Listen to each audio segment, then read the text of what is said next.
Espiritismo. Dícese de la doctrina o práctica que sostiene que es posible entablar una comunicación con el espíritu de un muerto a través de un médium o otro modo. Un médium, por otra parte, es una persona que se le atribuye facultades paranormales que le permiten actuar como mediadora o mediador en fenómenos parapsicológicos, incluyendo las comunicaciones con los espíritus. Como doctrina filosófica, el espiritismo surgió a mediados del siglo XIX, a partir del análisis de los libros codificados por el francés Allan Kardec. Su objetivo es el estudio, el origen y la naturaleza del destino de los espíritus y las características que los relacionan con el mundo físico. El espiritismo no tiene templos ni sacerdotes, y lo que conocemos como rituales vendrían a ser reuniones controladas para entablar comunicación con los que habitan en el más allá. Lamentablemente, hoy por hoy la mayoría de personas ve a los médiums como ícono de charlatanería, una materialización del fraude. Una de las razones de la falta de credibilidad de los médiums es que muchos de ellos realizan espectáculos en teatros y cadenas de televisión, ofreciendo a sus audiencias la supuesta posibilidad de contactarse con los parientes fallecidos. Y en más de un caso, se detectaron tácticas fraudulentas, como ser el uso de personal infiltrado en el público para sonsacar información que luego era usada en la sesión de espiritismo para fingir la comunicación con el más allá. Esto no es nuevo, ya lo veníamos escuchando en la emisión anterior. Eusapia Paladino, Florence Cook fueron algunos ejemplos. Amigos de la Puerta del Misterio, lo prometido es deuda, y seguimos con fraudes espiritistas. Esta emisión, como lo notificamos, venimos con un menú especial: Eva Carrier, las hermanas Fox, falsos posesos que bajo el precepto de generar fama y fortuna, se volcaban a las calles y recintos para demostrar algún pacto o invasión del maligno. Todo ello empieza ya.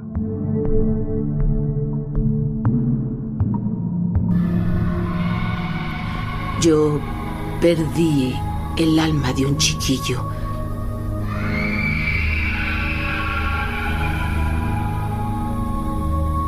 Esta noche voy a tener mi oportunidad. Para invocarlo, necesitaré de tu ayuda. Puede ser fuerte.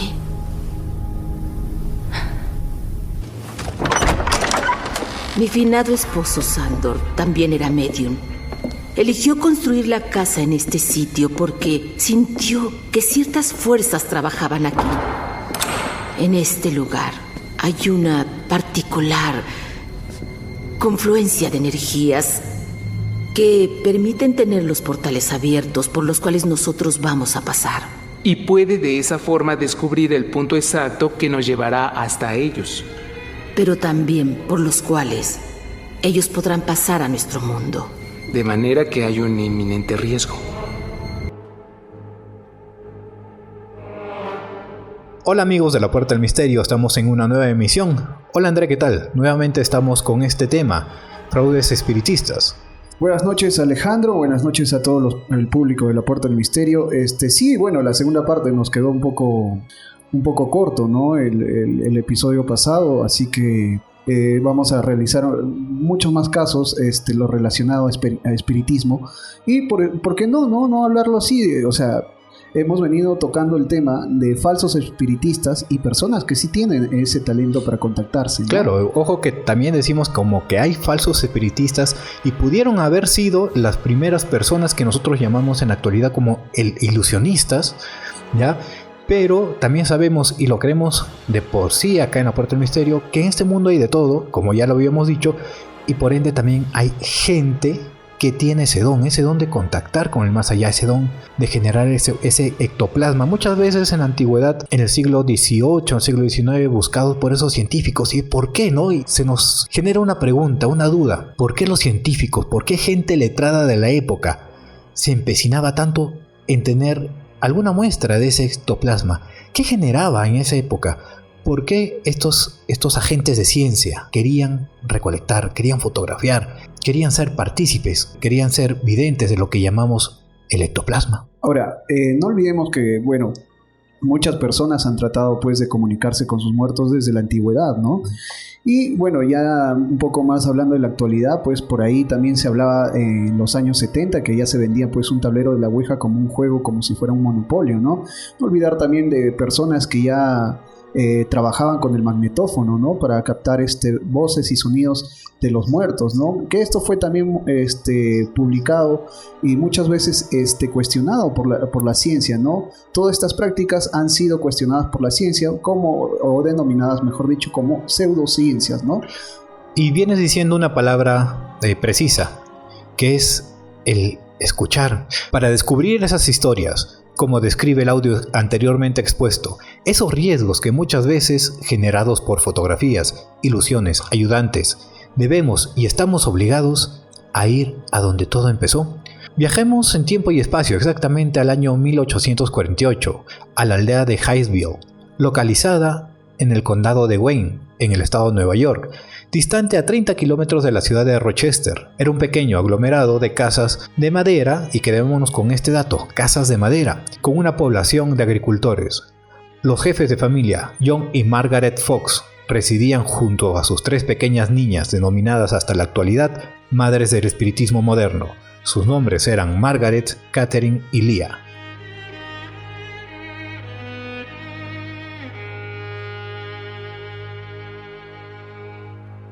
Durante sus primeros meses de estancia las cosas parecían ir bien, al menos dentro de lo normal. Poco después la tranquilidad de la familia se vería turbada por unos extraños golpes secos, que hoy en día los espiritistas denominan raps en el mundo de lo paranormal, y que parecían producirse de manera intencionada en presencia de 2 de las pequeñas hermanas Kate y Margaret, de 6 y 8 años respectivamente.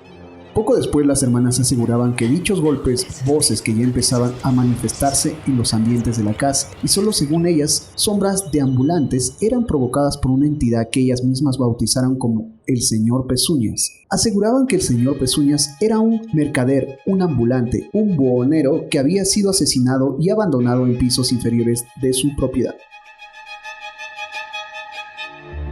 Se considera que el espiritismo o comunicación con el más allá se inició con el misterioso episodio protagonizado por las hermanas Fox.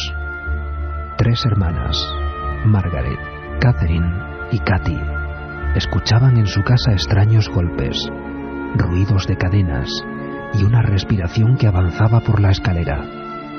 Las niñas lograron incluso comunicarse con aquello que provocaba los ruidos.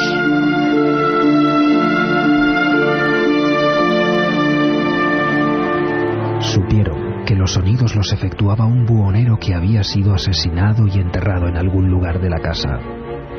La familia inició una excavación que tuvo que interrumpir después de que apareciera una fuga de agua.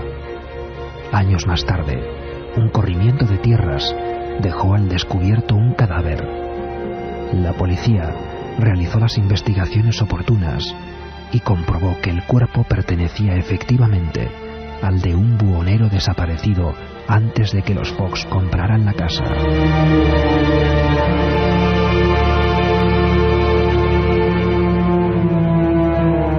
En ese momento la familia ya no vivía en ese lugar, pero las 3 hermanas seguían escuchando ruidos extraños en su nueva vivienda. Con el tiempo, una de ellas, Margaret, confesó que todo había sido un fraude.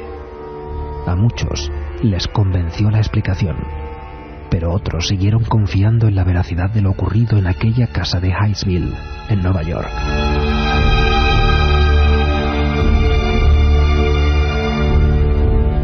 Realidad o montaje, lo cierto es que las hermanas Fox abrieron el camino para comunicarse con el más allá, lo que después se conoció como espiritismo.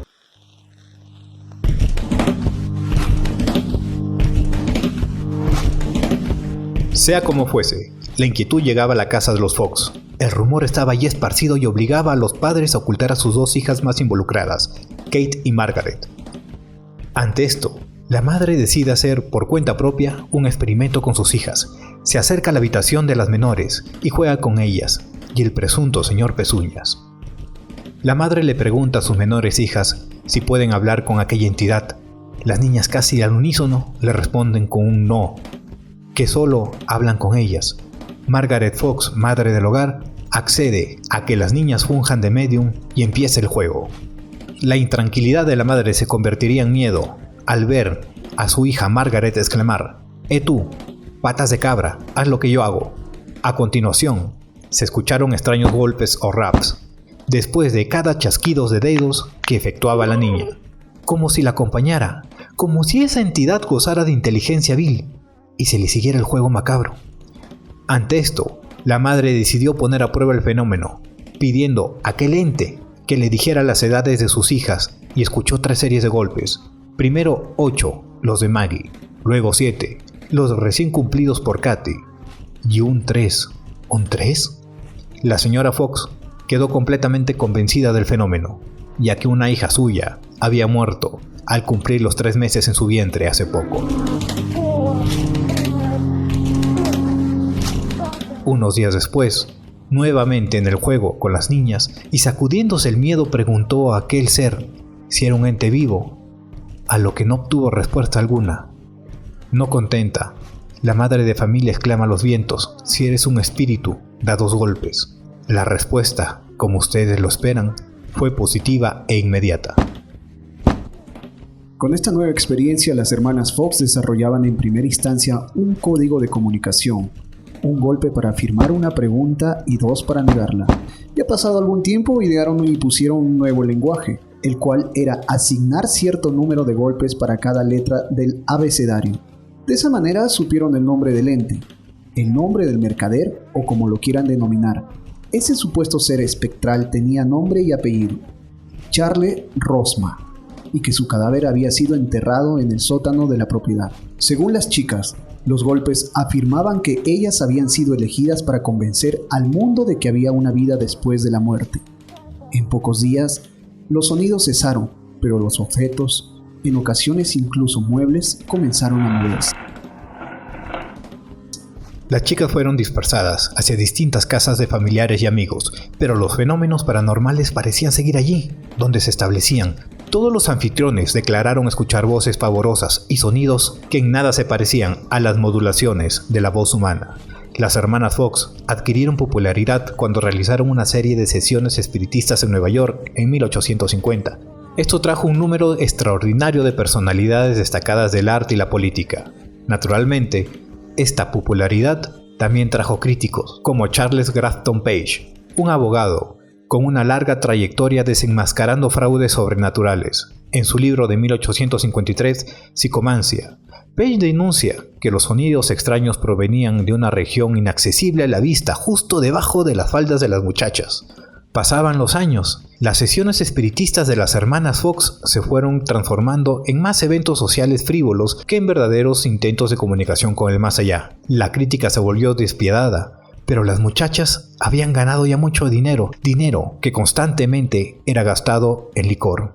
Tras la muerte de su primer marido, Leah contrajo segundas nupcias con su exitoso banquero de Wall Street, que la estimuló a continuar su carrera como medium. Margaret tuvo menos suerte. En 1852 se casó con Elisha Kane, un explorador del Círculo Ártico, que rápidamente se convenció de que su nueva esposa era un fraude. Sin embargo, ningún marido logró separarlas.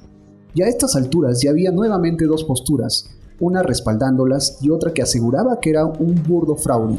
En este caso, al igual que en el caso de Florence Cook, entra el investigador físico y químico William Crookes, quien hace experimentos con Catherine Fox, y finalmente la conformidad de los hechos a favor de las hermanas Fox.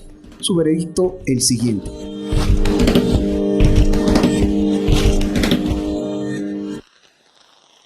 durante varios meses he disfrutado de la oportunidad casi ilimitada de comprobar los diversos fenómenos que ocurrían en presencia de esta dama, y examiné especialmente los fenómenos auditivos. Parece que solo es necesario que coloque su mano en cualquier sustancia para que se produzcan en ella fuertes golpes, como una pulsación triple, que a veces son tan fuertes que se oyen a varias habitaciones de distancia. He escuchado esos sonidos que provenían del suelo, las paredes, cuando las manos y los pies de la médium estaban sujetos, cuando estaban de pie sobre una silla, cuando estaba suspendida del techo en un columpio y cuando se desvaneció en un sofá. Los comprobé de todas las formas que se me ocurrieron, hasta que tuve que llegar a la conclusión de que eran hechos auténticos y objetivos, no producidos mediante trucos o medios mecánicos. Lamentablemente, el señor Crooks volvería a fallar, pues el 21 de octubre de 1988, a 40 años de aventura llena de misterios, raps, ruidos y supuestas presencias, escándalos que las avalaban o desmentían, las hermanas Fox se presentaban en la Escuela de Música de Nueva York para hacer una demostración que expondrían a las hermanas como un vil fraude. Días antes, el 24 de septiembre, Margaret hacía confesión en el diario El Heraldo de Nueva York. Desde pequeñas ideamos un truco, un chasquido de dedos de pies. Esto lo fuimos perfeccionando. Cuando madre y padre no nos vigilaban, atábamos pequeñas manzanas a hilos y las introducíamos entre los maderos que conformaban nuestra casa. Estos iban atados a los dedos de nuestros pies y cuando queríamos hacer sonar alguna parte en específico, solo jalábamos los hilos. Todo fue un truco.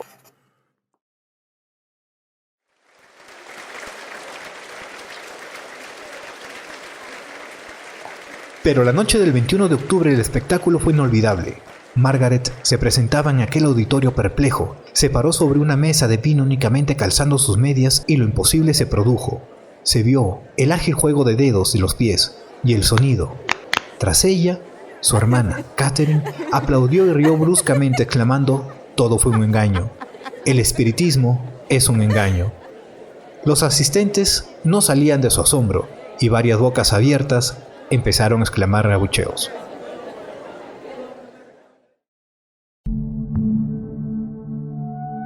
Un año exactamente pasó para que Margaret y su hermana se retractaran confesando que la Iglesia Católica y sus altos mandos las obligaban a hacer esa confesión y que sí gozaban de aquellos poderes sobrenaturales. Pese a las confesiones y demostraciones de fraude, algo las avalaba. En 1904, el sótano de su vivienda en Huntsville se derrumbaba, exponiendo un cadáver aparentemente perteneciente a un buhonero, a un volante, a Charles Rosma, el señor Pezuñas. Una historia con muchos tintes, muchas controversias, un fraude expuesto y confeso, pero por otro lado, algunos aciertos, quizás golpes de suerte. Vamos con una medium que llegó a la fama por poseer fotografías que certificaban que Marthe Barrault o Eva Carrier podía elaborar ectoplasma de cualquier orificio de su cuerpo y además traer a este plano a los que ya están difuntos.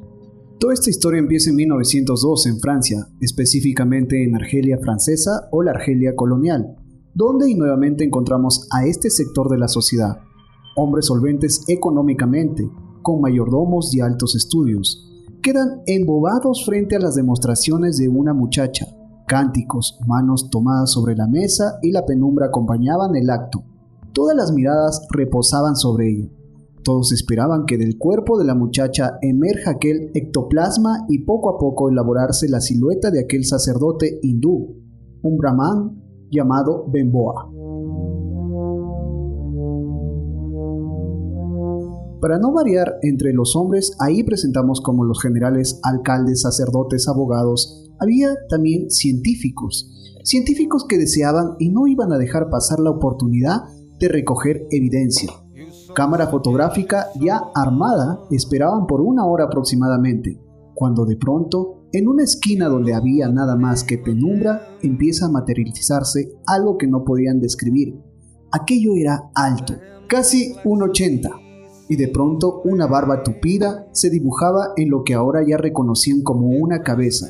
Todos los presentes eran ahora un manojo de nervios. Ese ser, ese ectoplasma ya era corpóreo, tanto así que un médico parisino, un médico ganador del premio Nobel, se acerca con un recelo y junto a aquella aparición deja una menuda botella de vidrio, con el fin de captar la esencia, el olor, el aliento, lo que fuese de la entidad.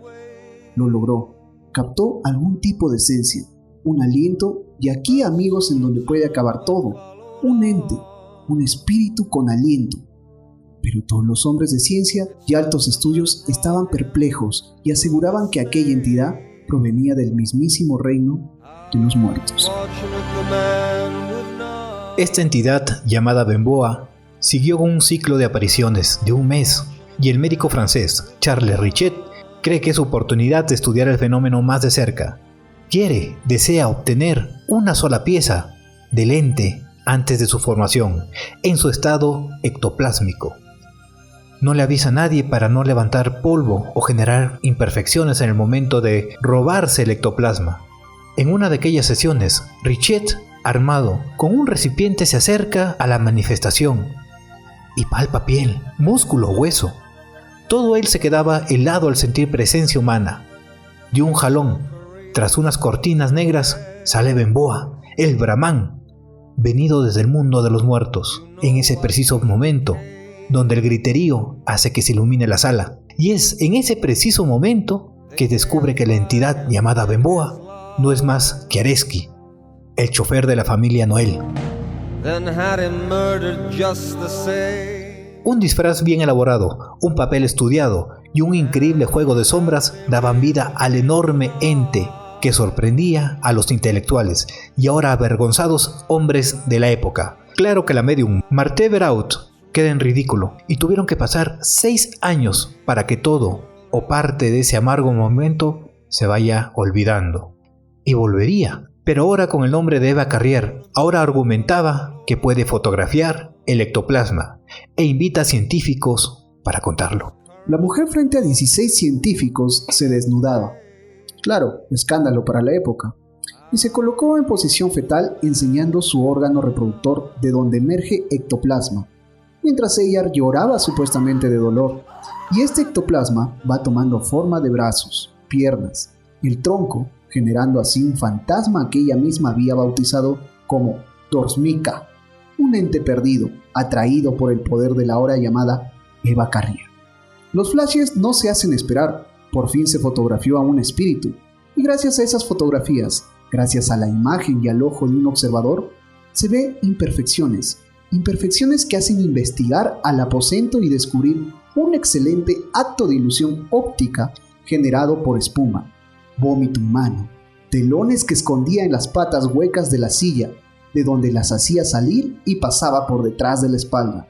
De esta forma generaba los espíritus que visitaban. 6 años tuvieron que pasar desde su primer fraude. Ahora, en 1908, toda su carrera, sus trucos, su ingenio, habían terminado. No hay más historia de Eva C., como aparece en todos los tratados científicos. Ella desaparece, no es vista nunca más, y pensamos que ella querría que su historia también desaparezca. Sin embargo, la humanidad tiende a ello, a recordar lo malo, lo fraudulento, lo ruin. Pero no solo encontramos fraudes en el espiritismo. El querer saber más de lo que el mundo paranormal nos ofrece, esa curiosidad, muchas veces mal llamado morbo, ha tenido otros cortes. Vamos al norte peruano, Trujillo específicamente. Este es el caso de posesión masiva en un convento trujillano. 24 novicias de este convento resultaron poseídas de manera colectiva para el horror de toda la población. Las diversas reacciones ante este suceso resultaron en un debate por la autenticidad del caso. Los padres franciscanos del convento resolvieron que la posesión efectivamente había ocurrido. Sin embargo, el caso no fue el único en su especie, pues sucedió durante el siglo del diablo. Según Paolo Lombardi, es decir, sucedió el mismo caso en varios conventos del mundo, en una época conmocionada por posesión demoníaca, que se le llamó el siglo del diablo. A esto se le suma la efervescencia por la canonización de Santa Rosa de Lima y la competencia entre órdenes religiosas para descubrir un santo. Todo comenzará con el descubrimiento de Francisco del Risco, padre franciscano de Luisa Benítez. Resulta que este padre, Francisco del Risco, influenció poderosamente en ella, a la monja Luisa Benítez. El problema más bien fue el no discernir propiamente si la chica en cuestión tenía dotes de santidad o no. Cegado por sus lecturas y su fervorosidad religiosa, escogió a las personas equivocadas y la indujo a problemas equivocados. ¿Quién era esta monja y a qué errores se le condujo? Luisa Benítez, la pacora, quien tuvo una serie de distinciones que hicieron pensar al padre Risco que estaba en presencia de un ser tocado por Dios. El padre Risco consideró que la pacora era una religiosa en extrema virtuosa, que dedicaba muchas horas a la oración y sometía su cuerpo a duras mortificaciones. Según el sacerdote, la pacora, o Luisa Benítez, tuvo arrobamientos y visiones, tanto que fue comparada con Sor Juana de la Cruz. Se dijo incluso que produjo las llagas de Cristo sin sangramiento, pero con intensos dolores, además de recibir ataques del demonio. Respecto a este último punto está lo medular del caso.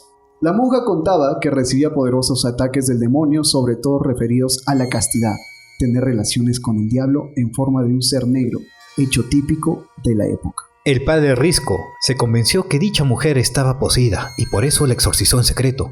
Aquel acto, de pocos, fue filtrándose en las demás monjas e hizo colectiva la histeria. Lamentablemente, esto no era un caso de posesión. El padre del Risco sugestionó más bien a Luisa Benítez y le hizo más daño al señalarla como la elegida por Dios. La orientó mal al decirle que el ataque del demonio era real.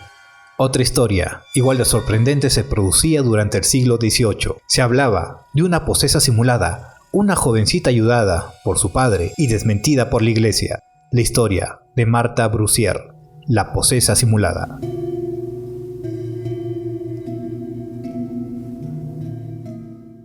Esta chica al parecer había leído o escuchado historias sobre las personas que son poseídas por el demonio y comenzó a imitar los espasmos, los alaridos, la rigidez, hasta tal punto que su padre vio en ello una forma de sacarse un dinero. Hacía que la chica la dieran ataques en público y así los fieles que pasaban alrededor le echaban unas monedas. La llevaba de ciudad en ciudad haciéndose el apesadumbrado, pero no contaba con que en Angers fue vista por el obispo Mirón y este ordenó que la llevaran hasta la iglesia y no la dieran nada más que agua bendita para beber. Eso es lo que ella había escuchado.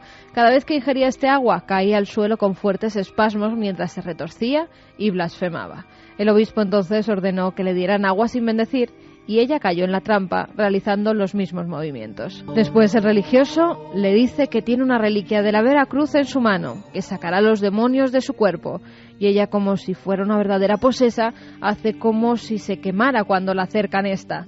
En realidad lo que escondía en su mano era una llave. Descubierto el fraude, el obispo la envía a Orleans. Allí se le quema debajo de la nariz un mejunje realizado con azufre, asa fétida, galvano y ruda. Enseguida la presunta poseída comenzó a chillar: «Perdonadme, me ahogo, ya se ha ido». Poco después en París volvió a las andadas, pero por orden del rey fue examinada por diversos médicos como Marescot, Riomen o Duret, que aseguraron que en esa muchacha había muchas cosas fingidas, poco de enfermedad y nada de demonio.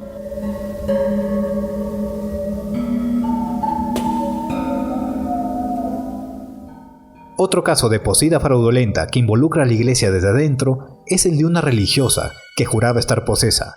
Cuando algún sacerdote intentaba hacer el exorcismo o bastaba con que se le acercasen objetos religiosos, el cuerpo de la monja quedaba sin pulso.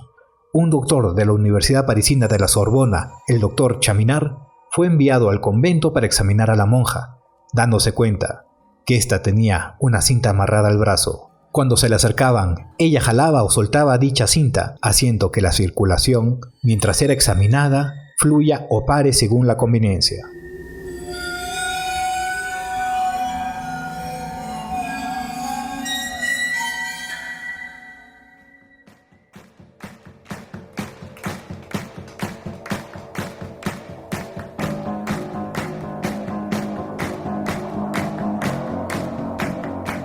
Es increíble, André, amigos de La Puerta del Misterio, lo que hemos visto en estas dos emisiones. Y de hecho, que hay mucha tela de dónde cortar. Me quedo en específico con dos. El de Eva Carrier, al desnudarse como un elemento distractor para la época y poder generar sus fraudes. Es algo que me parece muy al vilo, incluso hoy por hoy. Y el otro lado, mi otra historia favorita de estas emisiones o de estas emisiones va para las hermanas Fox, que desde pequeñas dieran muestra de la ilusión y el engaño. Hay una película con Edward Norton, la hemos estado viendo recién, la están pasando recién, El Ilusionista. La he visto horas atrás y trata específicamente de este tema, el engaño, la ilusión que ejerce en el espiritismo. Muy recomendable. Lamentablemente, el espiritismo entra en la misma categoría de otras prácticas que tradicionalmente reciben el desprecio y la desconfianza de la sociedad, simplemente porque existen demasiados ejemplos de estafadores que se aprovechan de quienes han perdido a un ser querido y se encuentran especialmente vulnerables. Un acto de este tipo genera un rechazo inmediatamente y hace que la gente tema creer, se vuelve inmediatamente como un mecanismo de defensa. Sin embargo, si nunca hemos tenido un contacto con el más allá, no tenemos la suficiente autoridad para descartar la posibilidad de que alguien lo consiga. ¿Palabras finales, André? Bueno, lo que en sí es que tampoco no podemos descartar de que la ciencia ha contribuido para que nosotros logremos, o mejor dicho, que los espiritistas logren capturar algo, ¿no? Ya la ciencia está muy avanzada, como existen, por ejemplo, cámaras específicamente para fotografiar de noche con visión nocturna. El aura incluso. El aura y todo eso, ¿no? Ahora también existen elementos de audio en los cuales también se puede capturar lo que nosotros conocemos como psicofonía. Pero hay que descartar lo que sí es cierto y lo que no es. Ahora, hay mucha controversia acerca de esto, así que lamentablemente el espiritismo empezó mal, pues, ¿no? Con estos casos de fraude, y lamentablemente la ciencia nos ha visto, o al espiritismo lo ha visto como una pseudociencia, pues, ¿no? No, pero lejos veíamos aquel momento en que la ciencia y el espiritismo no podían concordar. Ahora, gracias a la ciencia dentro del espiritismo, como tú lo dijiste hace poco, podemos concavar aquellas evidencias que en el siglo XVII, el siglo XVIII, ¿por qué no el siglo XIX? Muchos científicos la buscaban, muchos hombres de ciencia, muchos hombres de sociedad la buscaban. Gracias a la ciencia, ahora, el hoy por hoy y el espiritismo juntos han logrado alguna de esas materializaciones, ya sea ectoplásmicas, visuales, auditivas. ¿André? Sí, y lo que pasa es que ahora el espiritismo, bueno, antes el espiritismo iba de la mano del ilusionismo, ¿no? En esa época, pues, estamos hablando también del siglo XVIII, siglo XIX, era muy conocido, pues, los ilusionistas, los magos, ¿no?